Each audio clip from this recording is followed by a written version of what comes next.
আমার প্রিয় ও স্নেহের 2025 সালের নতুন বছরে 4th শ্রেণীর ছাত্রছাত্রী বন্ধুরা, আশা করি তোমার সবাই ভালো আছো। আজ আমরা যে বিষয়টি নিয়ে আলোচনা করব, 4th শ্রেণীর সেকেন্ড সামেটিক অর্থাৎ দ্বিতীয় পর্যায়ক্রমিক মূল্যায়নের আমাদের পরিবেশের কোশ্চেন পেপার নিয়ে। দেখো সরাসরি স্ক্রিনে তোমরা 4th শ্রেণীর সেকেন্ড সামেটিক অর্থাৎ দ্বিতীয় পর্যায়ক্রমিক মূল্যায়নের আমাদের পরিবেশের কোশ্চেন পেপারটা দেখতে পাচ্ছ। ফুল মার্কস তোমাদের রয়েছে 30 আর সময় তোমাদের রয়েছে 1 ঘন্টা। একে থেকে রয়েছে সঠিক উত্তরটি বেছে নিয়ে লেখো। প্রতিটি প্রশ্নের মান 1 করে 1 × 6 = 6। শীতকালে রাত ছোট বড় হয়, উত্তর হবে বড় হয়। উদ্ভিদ পরিবেশকে দূষিত বিশুদ্ধ করে, উত্তর হবে বিশুদ্ধ করে। পৃথিবীর একটি উপগ্রহ হলো সূর্য চন্দ্র, উত্তর হবে চন্দ্র।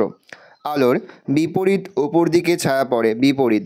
চাঁদ পৃথিবীর চারিদিকে পশ্চিম থেকে পূর্ব, পূর্ব থেকে পশ্চিমে ঘুরছে, পশ্চিম থেকে পূর্ব। মানুষের প্রথম কাজের ধাতু হলো তামা না লোহা, উত্তর হবে তামা। 2 থেকে রয়েছে সঠিক বাক্যের পাশে টিল আর ভুল বাক্যের পাশে ক্রস চিহ্ন দাও। একমাত্র পৃথিবী গ্রহেই প্রাণ আছে, উত্তর হবে ঠিক, তাহলে টিক চিহ্ন দেবো। ছায়ার দৈর্ঘ্য সবচেয়ে ছোট হয় সকালে, উত্তর হবে ভুল, তাহলে ক্রস চিহ্ন দেবো। একটি ভেষজ উদ্ভিদ হলো তুলসী, উত্তর হবে ঠিক, তাহলে আমরা টিক চিহ্ন দেবো। দার্জিলিংয়ে আলুর চাষ খুব ভালো হয়, উত্তর হবে ভুল, তাহলে আমরা ক্রস চিহ্ন দেবো। 3 থেকে রয়েছে বাম দিকের সঙ্গে ডান দিক মেলাও।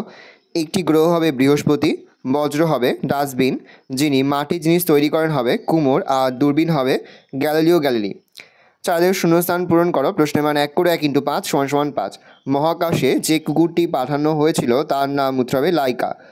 বশিষ্ঠের স্ত্রীর নাম, উত্তর হবে অরুন্ধতী।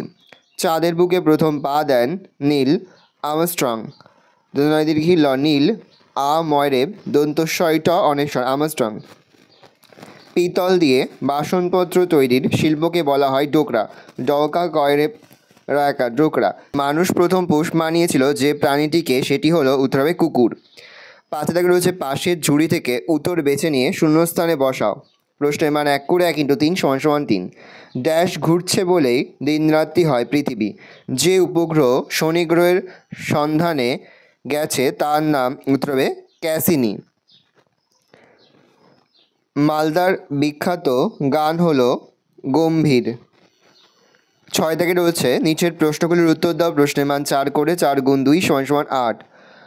মানুষ পশুকে পোষ মানিয়েছিল কেন? মানুষ কুকুরকে কোন কাজের জন্য পোষ মানিয়েছিল? 3+1। দাহ্য বস্তু কাকে বলে? দুটি দাহ্য বস্তুর নাম লেখো। 2+2। প্রথম প্রশ্ন, মানুষ পশুকে পোষ মানিয়েছিল কেন? মানুষ পশুকে পোষ মানিয়েছিল কারণ বাড়িতে পশু পুষলে খাদ্যের যোগান সুনিশ্চিত হবে, দুধ ডিম মাংস সবই ঘরে বসে পাওয়া যাবে।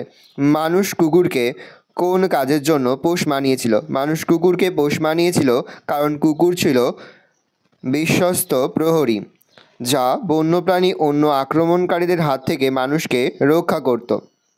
দাহ্য বস্তু কাকে বলে?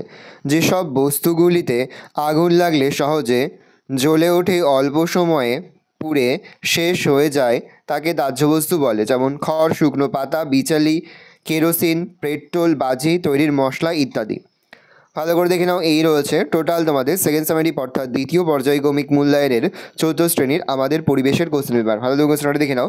আশা করি ভিডিওটা ভালো লেগেছে। ভিডিওটা ভালো লাগলে ভিডিওকে লাইক করে দিতে ভুলবেন না। আমার চ্যানেল নতুন হাত লাল ক্লিক সাবস্ক্রাইব প্রেস করে পাশে বেল আইকনটা প্রেস করে যখন নতুন কোনো ভিডিও আপলোড করি সবার ফার্স্ট নোটিফিকেশন তোমরা পেয়ে যাও। আর এই ভিডিওটি তোমার বন্ধু বান্ধবী আত্মীয়স্বজন সবার মধ্যে কিন্তু অনেক শেয়ার করে, যেটা বছর 4th শ্রেণীতে পড়ছে। আমরা কিন্তু ইতিমধ্যে 4th শ্রেণীর প্রতি বিষয়ের সিলেবাস, প্রশ্নকার এবং নমুনা প্রশ্নপত্র কিন্তু আপলোড করে দেয় এখনও পর্যন্ত। সেই ভিডিওগুলো না দেখে থাকো, ভিডিওগুলো কিন্তু তাড়াতাড়ি দেখে নাও। তোমাদের সকলকে জানাই আগাম পরীক্ষার অনেক অনেক শুভেচ্ছা এবং অভিনন্দন। আশা করি সকলের পরীক্ষায় খুব ভালো হবে। কোনো প্রশ্নের উত্তর লিখতে বা বুঝতে যদি কোনো রকম অসুবিধা হয় তাহলে কিন্তু নির্দ্বিধায় কমেন্ট সেকশনে কমেন্ট করে জানাতে একদমই ভুলবে না।